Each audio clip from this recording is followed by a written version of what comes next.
you all been doing? Most of your writers have been working remotely. Yeah, Just yeah, kind of. yeah. There's very few people in this. Not less so in Baton Rouge, but totally so here. Mm-hmm. Like Bryn has not been in here in 2 weeks. Mm-hmm.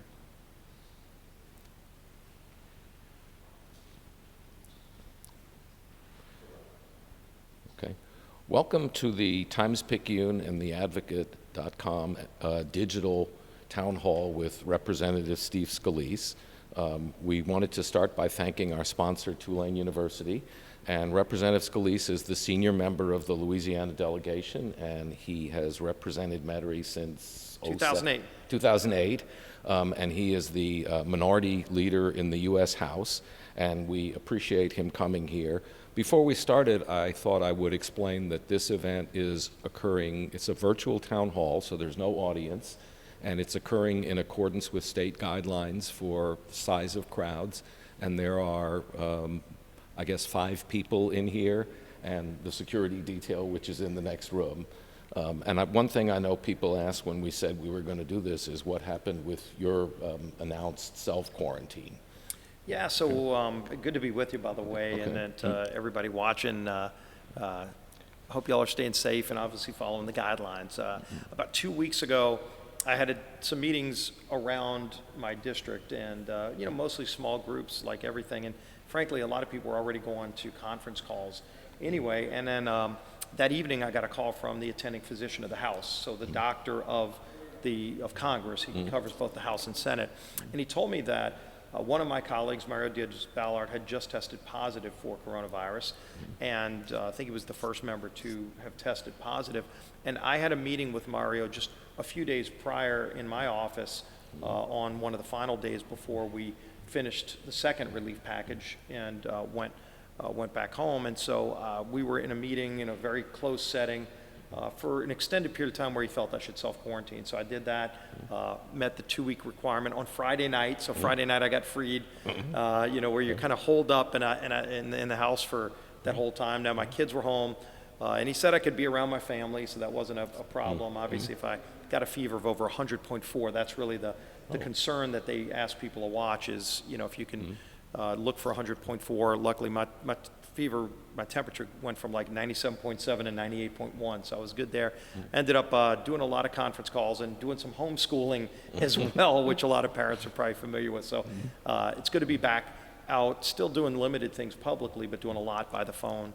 And frankly, that's what most people are doing right now anyways, working remotely. Yeah, that's what we're, so you never tested? I feel great. And I never took a test, never got over 98.1 degrees, so it wasn't a concern of the fever, monitored everything, but I felt great. And I talked to Mario today, actually, Mario Diaz-Balart, and he's finally feeling better. He went through a period of about 5 days where he never went to the hospital, but it was a very, very bad flu-like period where he had fever and just real bad nausea, but he's feeling better, thank God. Okay, And, well, that's great. Pray for everybody who's out there dealing with this. Okay, well, we're glad you could make it here. What I thought we would do maybe is you could start out with kind of an overview, like a couple of minutes of overview of the stimulus bill. We have solicited questions, and we continue to get questions while this is going on. And there's no topic that people are barred from asking questions, although in picking which questions to ask, I think we're going to focus on the stimulus bill and the mechanics of it. There are some questions from people who don't completely agree with the stimulus bill, but they are about the stimulus bill. But the number one question, which I assume you're going to answer in your introduction, is people want to know when they're getting the money.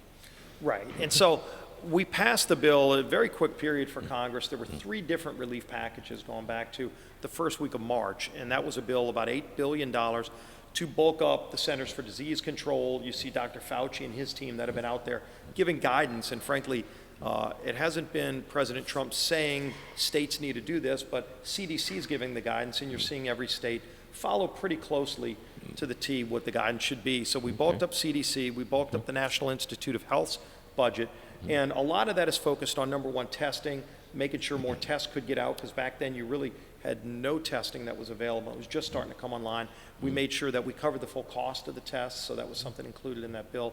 But also real money to do research on a vaccine. And you're seeing already a lot of companies finding some creative things, including drugs that were pre-approved by the FDA for things like asthma and arthritis that are proving successful, though no silver bullets, but a lot of money there for testing and for coming up with a vaccine and cures for this. So that was in the first bill. Then we did the second bill, which was really focused primarily on 14 days leave for people. And this was right when people were starting to, some people were getting symptoms, people were still working. This was the second week in March. And some people were wanting to take leave, but the businesses weren't able to handle that. So we passed a bill to help businesses pay for up to 14 days of leave, and it could be extended if you're treating somebody, if you yourself had coronavirus or you're treating somebody with coronavirus. That bill is still on the books. That was the second bill. The bill we did last week was the big package, and that's the one I'm sure getting to what you're interested in. This is where we get the most of our calls, by the way. Anybody that wants to call, if I can say this, Peter, our website is fully operating, scalise.house.gov. We have all kind of information there at the very top of the page. If you're a small business, you can click on a link there, and it'll take you directly to the information about small businesses and medium-sized businesses, how they can apply for the loans. You can actually click on a link and pull up the loan application itself that just yesterday Treasury Department came out with. We also have information for individuals. This gets to the individual package, because the real three components of the bill that we passed last week, and again, massive bill, $2.2 trillion, unprecedented in Congress, and moved through very rapidly in a very bipartisan way for the most part. But that bill is focused on three parts. One is for individuals. This is the $1,200 per person, $500 per child money. That will come in automatically. It's operated through the IRS. So if you paid your taxes last year, you will automatically be in the IRS's files so they know how to find you. This is time, it's a good time that they're going to be finding you, because they'll be sending you the check. If you did automatic deposit last year, they have that information. They will automatically deposit the amount that you're eligible for. There's an income level cap above $75,000 a year, so it declines after that, but roughly $1,200 per person. That will come to you automatically if you didn't file taxes, or if you just mailed in a check and they don't have your automatic deposit information and you want to get them that. In the next few days, the IRS will have a site where you can give them your bank information. They'll automatically deposit that money. If you're a senior, you're in Social Security system, the IRS, they will be getting checks as well. The IRS will automatically send them a check based on the Social Security Administration's system. So you don't need to file for this. That money will come in automatically, $1,200 per person. Gig workers are covered. Anybody who is in the IRS's system is covered. If you're not in the IRS's system, this is when you want to get in touch with them if last year you weren't working and you didn't file taxes. So that's something that's coming for businesses under 500 employees. This is where you've got the most powerful part of the program, is what's called the Paycheck Protection Program. This is about $350 billion for loans that will be completely forgiven for every business below 500 to meet payroll, rent, and utilities. Those are the things eligible for what's called the PPP, the Payroll Protection Program. That form just came out yesterday, the application form. That's what I have on my website, scalise.house.gov. You can click on that top link, a red banner that talks about that program. It's about a 2-page form, so it's pretty straightforward. Treasury Secretary Mnuchin is administering this through the Department of Treasury. It's very simplified. Your local bankers will be able to write the loan. However, banks are saying right now they're still working with Treasury to work out some of the details. So as early as Friday, people will be able to go to their bank, but banks are telling me right now Friday's probably a little too early for them. If you haven't already talked to your local banker, and most small businesses have already done this, but if you're a business under 500 employees, you'll be eligible for this program. I would recommend you, if you don't already have a relationship with a local banker, go and reach out to a local bank that is going to be ready as quickly as possible to take this application. Ideally next week, these applications will be accepted. This will be a loan to a company to help their payroll, help their utilities and rent, and the entire loan will be forgiven when the first payment comes due sometime in June. So that's going to be a powerful program. There's also $100 billion for hospitals. And that's going to go for hospitals for PPE. You just saw Louisiana. I worked closely with FEMA and Governor Edwards to get 110,000 PPEs, as well as 150 ventilators. Yesterday, I talked to the head of FEMA, the Administrator Gaynor, Those, I think, arrived today, 150 ventilators, to the state. The state will ultimately distribute those based on need for ventilators. We're working on more ventilators, of course, but there's $100 billion for hospitals for all kind of things, not only for PPE for their staff, but also for the losses. A lot of our hospitals are facing dramatic losses because they don't have elective surgeries, things that pay the bills at your hospitals. Right. Yeah. Every hospital is struggling. There was a lot of money in that bill for that too. $150 billion as well for state and local government. So $2.2 trillion, a large package. Unfortunately, because of the way things are right now, that money is going to go quickly. And amazing how quickly $2.2 trillion can be spent when the entire economy shut down, almost the entire economy. So that's kind of the details of a very large package that's going to provide a lot of relief for families and small businesses and, of course, our hospitals. Okay, that's well explained and brief, so I admire And we can it. give you, there are a lot more details on the website, scalise.house.gov. You click on coronavirus update, and it's got a big breakdown on all of that information, or you can reach out to our office if you have any questions. Okay. Dave from Metairie asks, and I think you may have answered this, you don't have to be unemployed to receive a stimulus check. That's correct. Okay.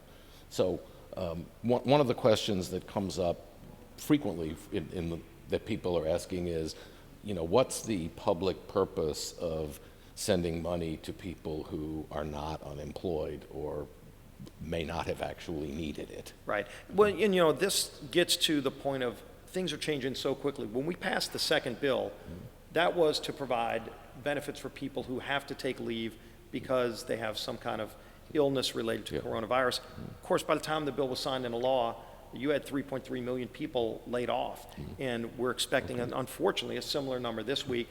And so because it's changing so rapidly, the decision was made, we could come up with a very complex formula to determine who's employed, who's unemployed. If you're employed today, you might be unemployed by Monday. And so it could have taken weeks to write a bill like that. And look, in an ideal world, it would have worked that way. Unfortunately, the objective was, let's help people quickly because everybody in this economy is struggling in some kind of way. The goal was get the money out as quickly as possible to help people to hold on, because there are a lot of people that are literally making decisions. Can I pay my mortgage? In the bill, by the way, in this third bill, we were able to put in loan forbearance. So you can go to your local bank now and ask them for reprieve for maybe the next 30, 60 days. This is something we did after Hurricane Katrina.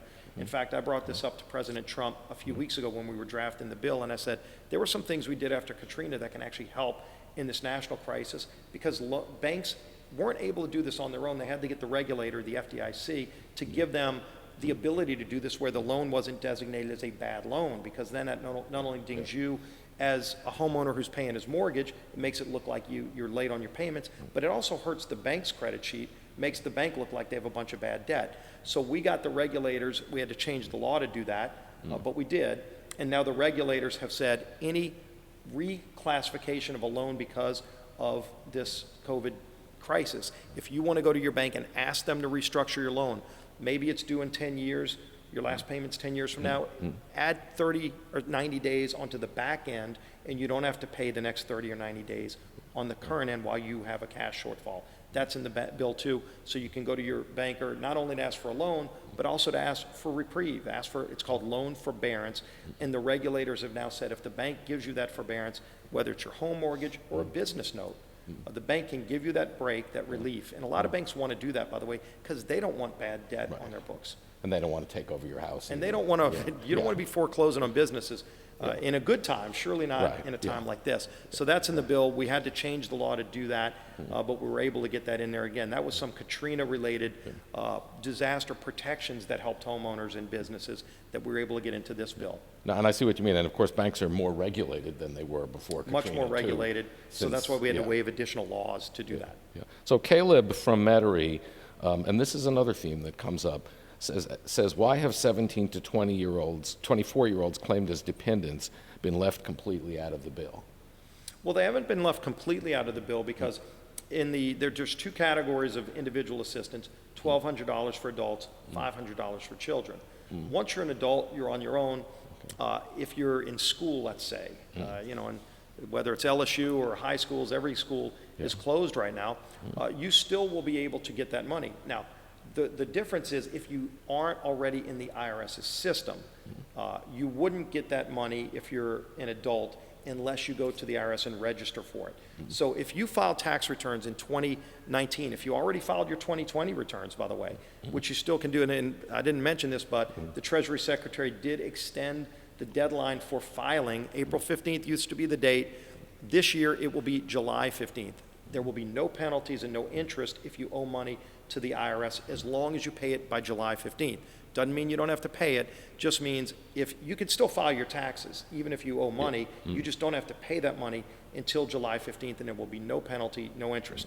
That doesn't happen often. That's available now too. But you would, if you're a young adult and you hadn't filed taxes before, you wouldn't get the money if you didn't register, because the IRS doesn't have any. They either have seniors through Social Security or individuals through the IRS. If you haven't paid taxes before, you will have to go register with the IRS. That will be available probably in the next week on their website, and those checks are expected to start going out in about 2 weeks. I see. So if you were a college student in 2021 and essentially dependent on your parents, notwithstanding that you might work, like which category are you falling Right. into? If your parents can't get a credit for you, if your parents can't claim you on your return, you might think you're in a limbo stage, but you're not. You're eligible. You just maybe haven't paid taxes because you're still in school, and so you think, well, I'm not going to get a check because the IRS has to have information on me. Well, under this program, the IRS is currently developing the rules. Hopefully in the next week they'll have that available where you can go to their website, fill out that information, including if you want to give them your bank account where they can automatically deposit it. If not, you'll at least need to give them a mailing address where they can send it to you. They're going to be able to find you anyway. In a few years, you might as well go and fill this out now if it's something that you want to apply for. You don't have to, but it is available. Okay. The next question comes from Jessica of Chalmette, and she asks, where is the money in the stimulus package coming from? Well, I mean, unfortunately, like any package of bills that's not paid for, this bill was not paid for. There's $2.2 trillion in expenditures, and you can go down the line and see where all that money's going, and we talked about it. It is a lot of money, $2.2 trillion. The entire federal budget, to run the entire federal budget, including the Department of Defense and paying Medicare and Social Security and Medicaid, is about $4 trillion. This is a $2.2 trillion package. It is unpaid for. It goes towards the national debt. So it's a serious bill. It's a serious concern about the debt. I wish we didn't have to incur it, but I can tell you this, the hit that our economy is taking today is much greater if we don't get these businesses back. And the decision we made was, if we didn't spend this money, if we didn't pass the bill, you would see at least half of the businesses in this country go under. And that's not overstating it. I've talked to the heads of everybody from the largest companies in the world. I've talked to the heads of all the big oil companies, the heads of all the big hotel companies who are at 5% occupancy when they used to be at 95% occupancy. To your local businesses, our local restaurants. I've talked to probably half the local restaurateurs in the city of New Orleans. We want them all to come back, but I'll tell you this, if this relief package didn't pass, you'd see at least half of those companies, largest in the world to the smallest that you know, probably go under. And the cost to our economy long-term to that would be much greater than $2.2 trillion. So yes, I wish we didn't have to do it. I wish we didn't add this to the national debt. But I also know if we didn't pass this bill, when you have to weigh these things, the cost of not passing this bill would be much greater. Okay. This is Cheryl from Destrehan asked this question, but it's another theme that we've heard, and I know that's come up in the Senate, that people are being paid $600 a week for unemployment for 4 months. And this is a poor state, so in many cases that's more than people were getting when they were employed. And one concern, I guess, that's reflected in this question is, are people going to be disincentivized to go to work when, if work is restored toward the bottom end of the 4 months, are people going to be disincentivized to go to work because they're getting so much money?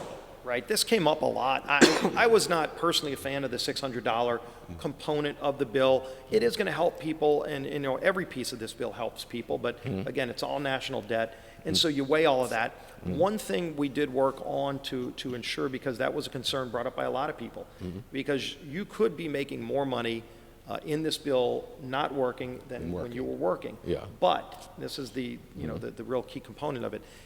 This was designed for people who were laid off because of the coronavirus. And of course, as we see, millions of people have been laid off to help them get through this. If your company takes you back, offers to take you back. Now, of course, you can say, no, I'm not going to come back. If you think you're not going to come back because you're making more money sitting at home, guess what? The $600 goes away the moment your job comes back. So a lot of employees under this bill, the Paycheck Protection Program was designed to keep small businesses alive, but also to get them to bring their employees back on payroll because we're paying the payroll through the employer. If your employer calls and says, hey, we just filed and got this loan, we can now pay your salary and come back, we want you back. If you say, no, I'm going to sit at home, that's your choice, but you lose the $600. Oh, okay. So there is some mechanism in place, because there's a lot of Americans to figure that out. And I've heard from people who were thinking that they were going to be able to game this part of the system and say, hey, I can make more money sitting at home. I said, guess what? If your employer calls you back, at that point, if you turn the employer down, you lose the $600. You saw kind of a different look on their face, but look, this was designed to help people who are down and out through no fault of their own. It's not there to say, you get to weigh whether or not you can live off the government dime or be paid by your employer. If your employer says you can come back, then that's a choice you're going to have to make, but you're not going to be able to keep that $600. Okay. And the same person who asks the questions asks whether people on welfare are getting these checks. If they had an IRS account, in essence, then they would, yes. Yeah. Okay. So they would, but if they didn't have an IRS account, they wouldn't. Right. And if again, if they didn't, then they can go and file for that. But they are eligible. They would be eligible. Okay. All right. So they could go file an IRS. Could go file an IRS account. Yeah. And the good news is, before all of this, we had seen a dramatic drop in the unemployment rolls. We saw a dramatic drop in the number of people on welfare. Again, those rolls have mushroomed because now we're in a new world right now. Yeah. Henry from Bastrop asks, who's not one of your constituents, but we'll let him ask a question anyhow. Yeah, we're happy to help. Henry from Bastrop asks whether corporations benefiting from grants under the legislation have mandatory incentives to bring manufacturing back to America. You're already seeing a big incentive to bring manufacturing back in America, but that's not going to be a specific criteria for the large employer section. I talked a lot about the small business and medium-sized business component, where you can actually get your loan fully forgiven. There is a component of this bill for businesses larger than 500 employers.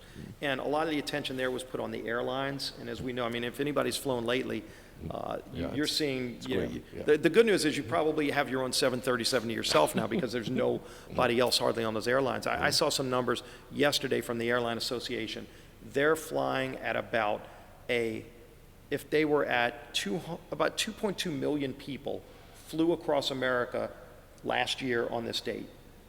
Yesterday, about 180,000 people flew across America. Dramatic drop. So you're talking about maybe about 7%, 8% of the people who flew last year flying today, 8%.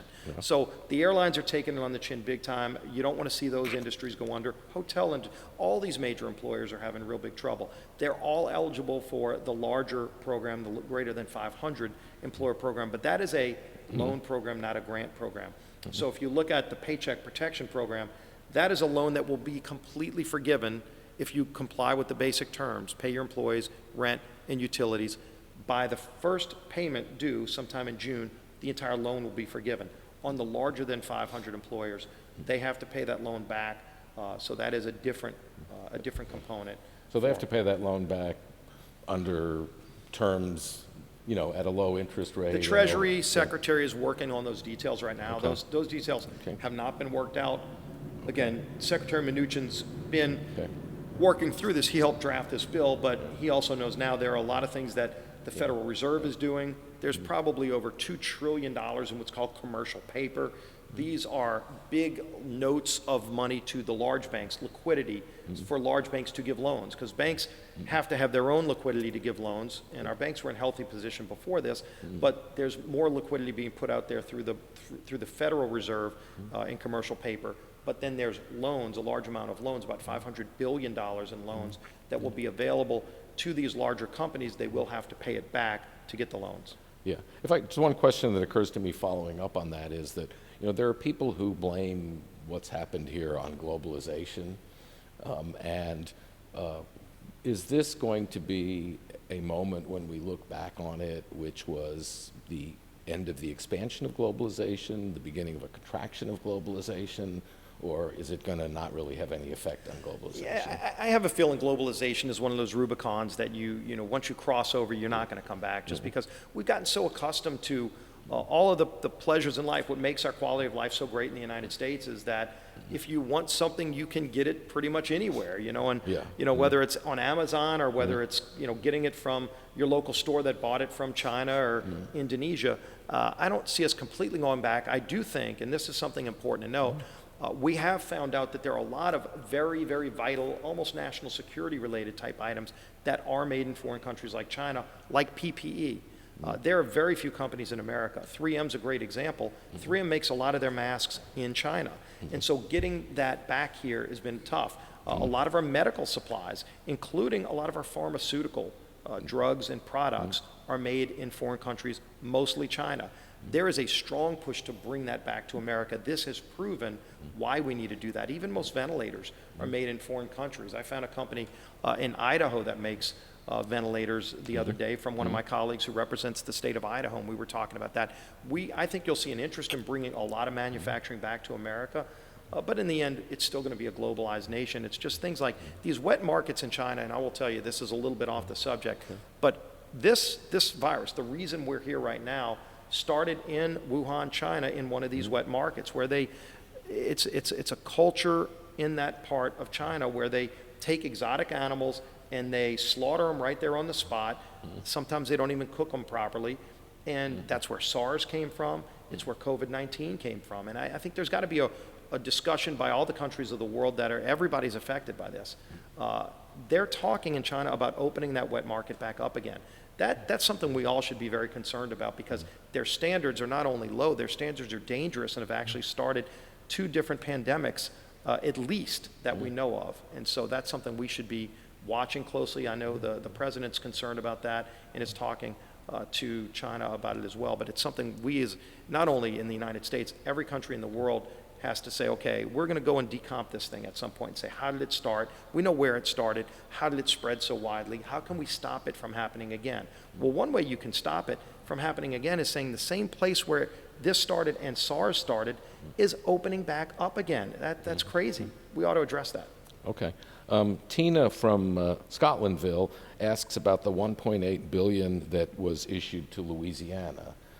And, you know, what's that for? And are we getting, is that money that is just allocated based on population?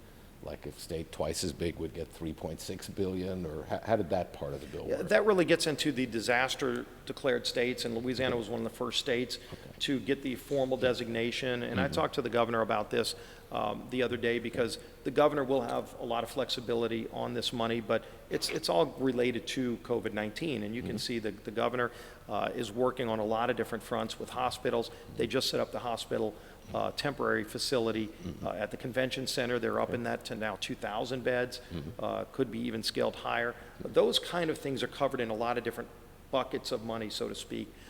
This $1.8 million will be additional things to help the governor in the Office of Homeland Security with the additional expenses that they're incurring.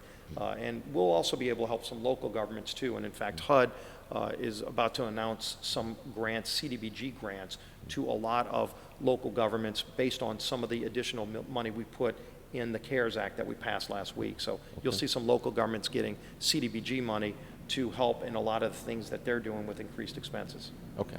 You have a separate problem with local governments related to less revenue. You see a streetcar going by the way. There's a streetcar going by. It's empty, unfortunately, There's but no one in it. Hopefully only a few more weeks, right? Yeah.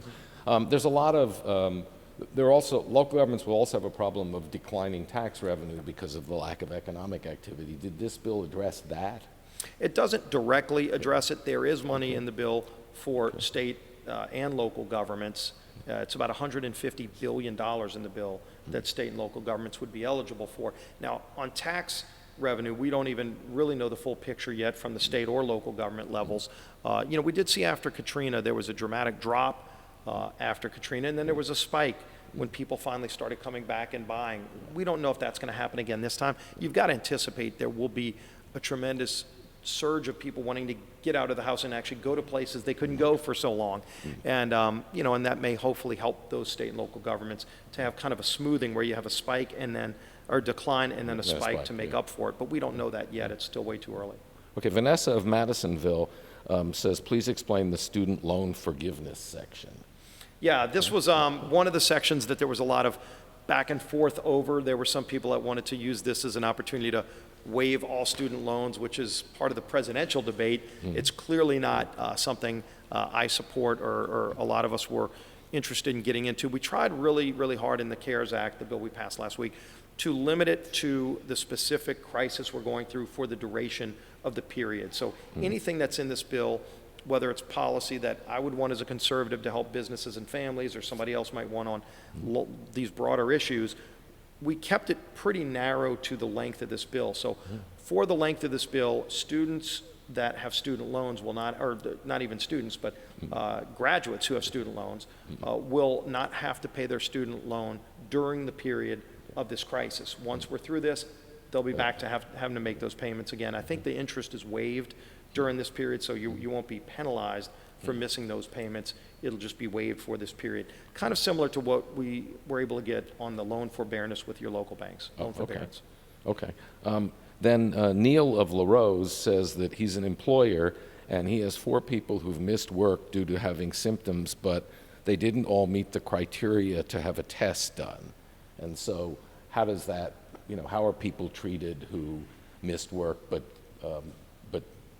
didn't have a test done, so we'll never know whether they had. The second bill that we passed in the middle of March would cover up to 14 days, but it goes even further if you actually have your own symptoms. Now, at the time, you didn't have a lot of tests, so testing wasn't the main criteria, but clear symptoms related to COVID-19.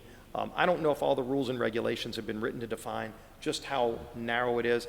I would encourage if he would reach out to my office, we would work with him individually. And any business who has a similar question that's similar, like, okay, somebody had fever, we didn't want them around other people, we couldn't get a test, but so we don't know if they tested positive, but they probably did have it.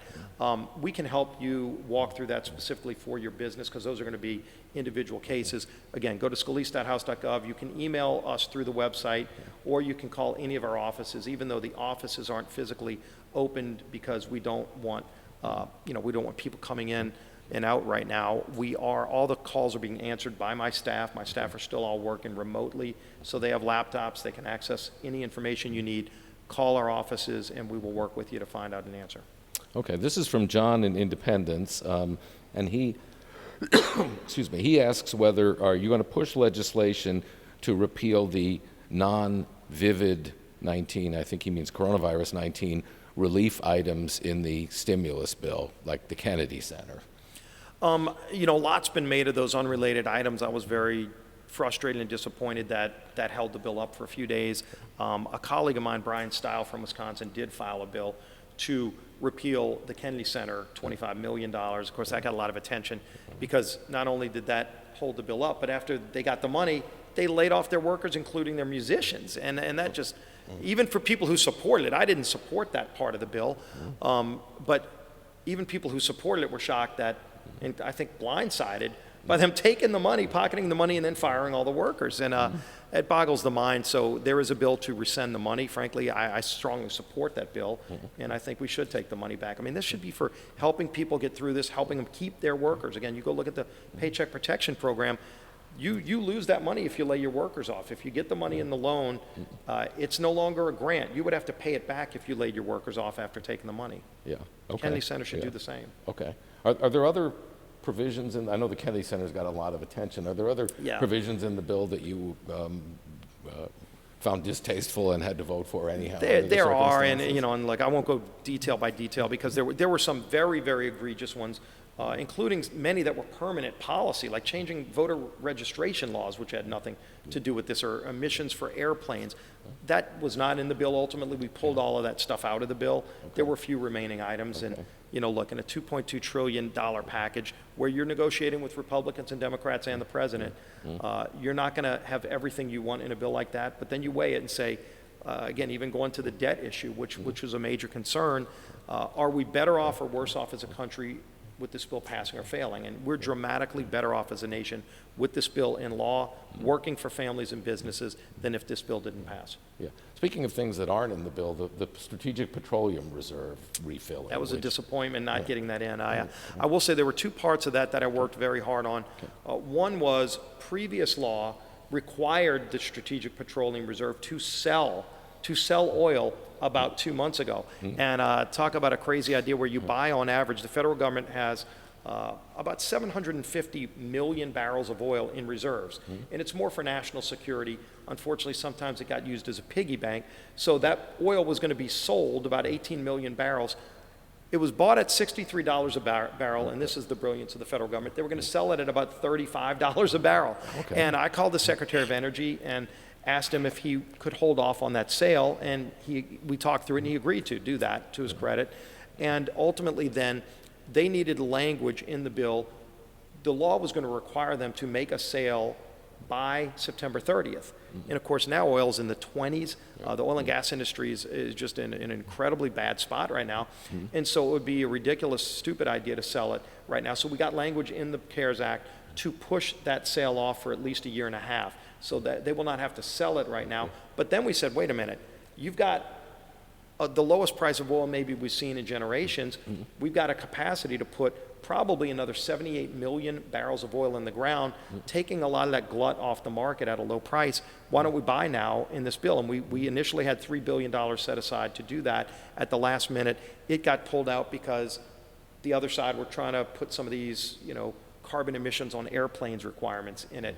And ultimately, it became one of these battles, and both sides lost what they wanted, and none of that got in the bill. But that would have been something that the taxpayers would have got a benefit from, because we'd be buying oil at a glut price of about $20 a barrel, and then holding it as an asset until it gets higher, like well over $50, and would have helped oil and gas companies by removing some of that surplus from the market that the Saudis and Russia have put in place, because right before coronavirus hit, Saudi and Russia got in a big fight and glutted the market, and then Saudi discounted the price of oil by 20% below the market value. And I've talked to the State Department about this. We need to go after the Saudis for what they did there, because they're really trying to manipulate the price of oil to kill the fracking industry in the United States, to kill our oil and gas industry. It's a national security threat. State Department's aware of it. We're trying to work through that right now. Okay. George of Thibodeau asks, is it accurate that the bill includes an increase in pay or benefits for congressmen? No. Okay. There was money for equipment, things like laptops, because a lot of members now and their staffs are working remotely. In fact, now pretty much every member of Congress all across the country, their offices are closed or limited in how people can go in, so most of their staff are working remotely. So there was money put there for laptops. Some people thought it was for a pay raise for Congress. Congress hasn't had a pay raise since, I think, 2009, so that is not in the bill. Okay. But I understand we got some of those questions. Okay. If you're Caleb says, I'm sorry, Patricia says that she's a self-employed hairdresser, and how does it work if you're a self-employed hairdresser? Which I wish someone would cut my hair right now. I know, I need, it won't take a long time for me, but, this was something we got a lot of questions on. Hairdressers, 1099s, people who are self-employed, the gig workers, if you're a musician in New Orleans. We wanted to make sure that all of those people would be able to be covered as well. And so first thing, you're eligible for the $1,200 per person. And again, that will come automatically. If you were a hairdresser, you were already filing taxes, so that's going to come automatically through the IRS. In terms of how you're set up, if you're set up as a company, because some people are self-employed, and so they have a corporation, but it's only one person, it's them. And they would be able to also apply for the Paycheck Protection Program separately. And so it depends on how you're set up. Each person's going to be different there. But if you're working for a company as a hairdresser, and the company's paying you, the company can keep paying you, and you'd get the $1,200 automatically through the IRS. If you're working for yourself and you're set up, whether it's an LLC or something, again, that's going to depend on the individual, but they will absolutely be eligible for the $1,200 per person. Other things, it's going to depend on how you're doing business. They are or are not eligible for the Paycheck Protection? They are if they're set up as a business. Okay. So if you And- set and up as a lot of business, and then you hairdressers have to decide to pay are. yourself, essentially. Right, Okay. you'd be paying yourself because you do pay yourself. I mean, Okay. and again, this is based on how your 2019 taxes are. You know, if Okay. you did have, you had expenses and you had revenue, and Yeah, and okay. part of the expenses were your salary, and you're legitimately filing tax returns, you'd be able to go and seek one of those forgivable loans based on your prior experience. Your banker's going to probably ask you for some of that anyway. You know, you'll have the form, the two-page form you'd fill out, but your banker can ask you for other information. Typically, what bankers would ask you is to bring a copy of your prior year return, and on your return, it'll have all that information on it. Okay. This is from Michelle of Pearl River. How do commercial fishermen who are self-employed benefit from the $300 million that is designated for farmers and fishermen? Yeah, this was a big win we got in the bill. There were a number of problems that our local fishermen had, including going back to the spillway being open last year. And of course, it's as we gonna be just saw, open the again, Corps of yeah. Engineers announced yesterday evening, as if we don't have enough fun challenges to deal with. Now you're going to have this other challenge that the spillway is going to be open, and our fishermen are going to experience another hardship from that. But there was an extra $300 million that was put in to help fishermen. The details haven't been worked out there. We're working with the agencies that will govern that money to make sure, because there was some prior damage, like I said before, that was done last year from the spillway being open, that we finally got a settlement with the Department of Commerce on. They haven't distributed that money to the fishermen yet. We're trying to get that out. This is an additional $300 million. Okay. What is the agency that handles that? The Commerce Department. Commerce Department. Okay. When we were Right. dealing with the red snapper issue a few years ago, Okay. I had a conversation with Wilbur Ross, who's the Secretary of Commerce, and he had just come into the job, and he and I both had this conversation wondering why the Department of Commerce governs fishing in the Gulf of Mexico, which begs another question: shouldn't we move that back out to the states? The states actually have their own councils that regulate that. And a lot of members from all across, Republican and Democrat from across the Gulf Coast, agree we should do that. Similar to the conversation about pulling the Corps of Engineers out of the Army. Right. You know, maybe during World War II that was a function that the Army needed to do. Today the Corps of Engineers operates very differently. We have Than the Army, so many interactions with the Corps, and every 2 years you start over because they bring in a new general. Those are bigger government issues that we need to look at restructuring. Obviously, that was not part of this package. That was not part of this. Okay, so Julie from Mandeville says, we have an SBA loan from Katrina that we're still paying on. Is there forgiveness for this?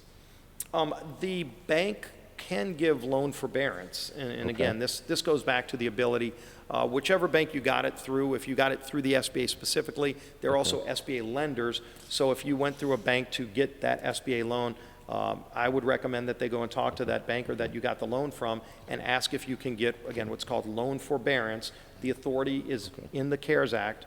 We put it in that the bank doesn't have to, but again, many of these banks want to do it because if you're having a hardship, they don't want you missing payments because it's not good for you and it's not good for the bank. So you can go ask the bank today for that forgiveness. Okay. Sherry from Covington says, Representative Scalise, as a nursing supervisor, I'm in dire need of PPE. We've reached out to our representatives. I've been put on a PPE waiting list with the state. I've reached out to FEMA, no luck. I want to be able to protect my staff. How can you help me? Well, I share her concerns, and this has been a big concern from the beginning when you saw a run on PPE. And, you know, typically hospitals don't go through this massive amount, but then you've got a pandemic. You've got a virus that people still aren't sure how to treat it, and so if you're using a lot more PPE than you normally would. So hospitals typically have their own vendors, and at least hospitals still are getting some PPE from their traditional vendors, but it's harder to get now. So there was a national stockpile that was created years ago, and so the national stockpile has been distributing the PPE to the states. And like I said, Sunday I got word from FEMA that another 110,000 PPEs were delivered, and I think they were delivered Monday of this week to the state, and ultimately the state, through the Office of Emergency Preparedness, determines where those go. Again, hospitals still are buying their own PPEs, probably not able to get as many as they need through vendors, but you're also seeing more get distributed to the state, and then ultimately the state is going to be distributing, and probably is distributing as we speak, the 110,000 that they just got on Sunday. So one of the discussions about this is whether, you know, that states are bidding against each other and Right. hospitals are bidding against each other, and whether there should be sort of federal control of the resource. Yeah, and I had this conversation with FEMA Administrator Gaynor yesterday when I talked to him about the ventilators specifically, but I also talked about supply chain issues and concerns I've heard, not just from our hospitals, but from my colleagues around the country, questioning, is the federal government buying up the large supply, and that's why hospitals and states aren't able to get them, and is the price so high because they're all competing against each other? And the answer I've gotten from a lot of people, not just from FEMA, is that it's not just that the federal government, states, and hospitals are buying. Every country in the world is buying. I mean, unfortunately, we don't have a lot of companies in America that make these PPE. Most of them were made in China. Those factories were shut down, by the way, for months. Yeah. And so that already limited a supply that was artificially inflated, and not artificially, but just through this crisis was inflated. And so then you see other countries, Italy's buying up as many as they can, France is buying. So it's a worldwide bidding war. What we are seeing, and this is one of the positive signs of American ingenuity, is a lot of people getting into the business of making masks and other PPE with pretty effective results. In fact, I was talking to Tulane, who's doing some research on, and a number of other hospitals are doing this, where they have ultraviolet light that they use to cleanse things like, you see a lot of the hospitals now have laptops on wheels where they roll laptops from room to room to do a lot of the imaging and diagnostics. And they have UV that they put on those to clean any bacteria, and it kills COVID-19. So they're now using those effectively on masks. And so, for example, people are getting innovative because if there's a shortage, what do they say, necessity is the mother of invention. And so people have figured out that you can extend the shelf life of an N95 mask, for example. It might only go 5 or 6 times.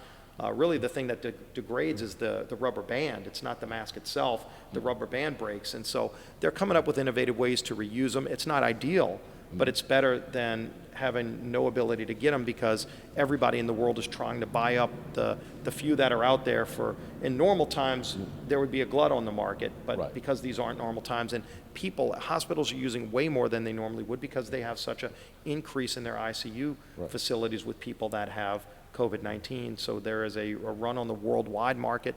At least you are seeing people start picking up the pace and coming up with ways to make their own or extend the shelf life while we're trying to get more supply.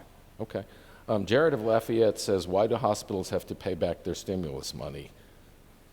Well, in the bill that we just passed, the $100 billion for hospitals, those are grants that cover a number of different things. It covers the cost of testing.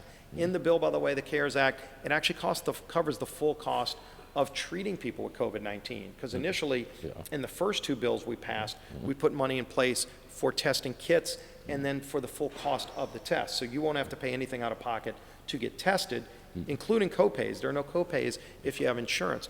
But then we went to the next step and said, if somebody does have COVID-19, whether they're on uninsured or whatever they are, that treatment is going to be covered in the bill. So that money is going to go to hospitals. You're also going to get, again, money for hospitals that are losing money today because they're forced to shut down all of their elective surgeries, which pay a lot of the bills for all of these hospitals. They're not getting that revenue. So that's going to be, in essence, grant money. I'm sure hospitals can seek loans like any other business can seek loans, but there is specific money for hospitals that's not repayable. Okay. $100 billion. Okay. One thing a few people have asked about is if you owe child support, how is that? Does that interplay at all with the money you're going to get from the federal government? I don't think child support payments are factored. You'd still have to pay them. Right. I haven't seen anything that interferes with how people would have to pay their child support. Okay, but there's nothing, I think more the questions, there's a few people ask this question. I think more the question people are asking is if there's garnishments. If there's garnishments and you're behind in it, are you going to get to keep the money? I'm not really sure how a garnishment would work on that. It does go through the IRS, so typically garnishments are administered by the IRS, so maybe that would apply to this one. That's a new question, so we'll have to find out. Another question someone asked, which may be a new question, this is from Brad of Metairie, is what if you had a child since your last tax filing in terms of the disbursement of money based on dependents and all that? Like, how does the government know the child exists? Well, once you have the child, the child does get a Social Security number. And that would be filed, again, go to the IRS and you can update your account to make Okay. sure that they have that new Social Security number. Yeah, okay, all right. But that child would absolutely be The eligible. child is entitled, but somehow you have to figure out how to inform The IRS the will have to government know that that the you child now exists. have, Okay. 4 instead of 3, or whatever the number is, if your tax return from last year, if your family size changed from your last tax return, Yeah, that's what the IRS yeah. is going to be backing this on if they already have an account with you. Yeah, this is from Andrew of Murrow, and it's similar to a question I asked earlier, but his understanding is that the $600 in increased unemployment would come on top of the state unemployment benefit, That's which correct. is $247. So his question sort of is, if we're going to pay people $847 a week to be unemployed, how are we going to get people who made less than that to come back to work? And I That gets think to you the answered earlier that, question. yeah. It's a hardship payment that ultimately was determined that we would do that in this bill. Mm-hmm. But if your employer is ready to take you back, if you choose not to go back, you lose the You're out of $600. luck, yeah. Okay. If you're in default on your student loans, asks Ashley of New Orleans, if you're in default on your student loans, do you still get a stimulus check, or does the stimulus check money go to pay off the student loans you were in default on? I haven't seen that they're going to apply. Again, this just came out, so Okay. the IRS is still developing the final rules. That's why I say, even if you want to go and register with the IRS because you weren't on file with them, or you want to have automatic deposit for, for that on file, that hasn't been formulated yet by the IRS. I'm not sure how they're going to do garnishments. That would go back similar to the question about child support. IRS does do garnishments on payroll for certain things. I don't know if they're going to apply that to this check, Okay. but I'll find out. Lacey of Mount Hermon asks if it's possible to get a list published of who inserted what pork into the bill.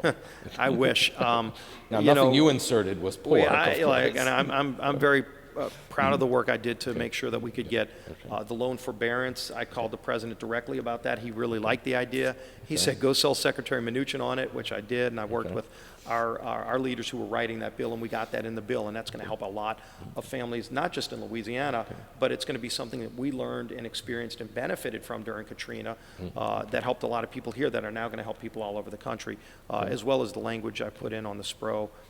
And some of those other provisions that we fought for. But I would like to see that disclosed. I know some of the things that were in the bill that we pulled out that I would love to expose as well, because there were some things that I would think would be disgraceful, that even on a good day, if you want to have a policy conversation about how voting law should work, this was not the time to have that, and it cost us days. There were literally, Sunday of last week, the bill was completed. All sides, Republican and Democrat, had worked really hard to get a bill that would have worked well for so many people in this country, and then it got held up literally for 2.5 days over those unrelated items.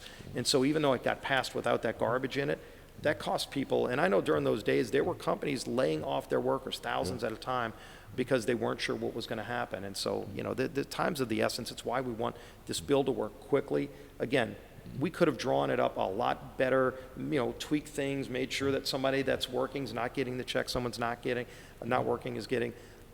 It would have added weeks to the drafting of the bill to get that kind of language included, and we just didn't have weeks for people who are literally hanging on by a thread, and so ultimately those decisions were made. Tough decisions, but I think in the end it's going to help hold our economy together in this hopefully limited number of weeks that it's going to take us to bring the curve down and then get beyond this crisis where we can finally start turning things back on again. Okay, Ben of New Orleans says Canada just unveiled its plan to give citizens twice as much cash relief as the U.S. is planning. Good for I don't know if you Canada. follow what We're not Canada's doing. we're not going to get into a bidding war with them, but good for Canada. They might not have, by the way, had as rich of benefits for all the companies that will need to be around to employ people again, so that we can have jobs to go back to. But it's let Canada handle Canada's business. I hope they come back from this. We need to make sure this great country and this great economy comes back. Okay. Alex of New Orleans says, I'm concerned with President Trump's rhetoric toward Democratic governors he perceives as not being nice to him. Can you assure us that no matter what, Louisiana will be treated fairly by the federal government? Louisiana's been treated very fairly, and I think you've seen the governor and the president work well together. Look, when President Trump is commending Governor Gavin Newsom of California. These are unique times for sure. And, you know, in the end, I think you've seen, you know, some things said in heats of moment, but at the end of the day, I've seen incredible work and relationship between people of both parties. And just look at the 3 bills that we put together in a month's period of time. I mean, you're talking about historic bills that are true lifelines to millions of people in this country, hundreds of millions, I would argue, that are going to benefit from this. And we did all of this in less than a month's period of time in response to this historic crisis. So you are seeing people work together that never have before.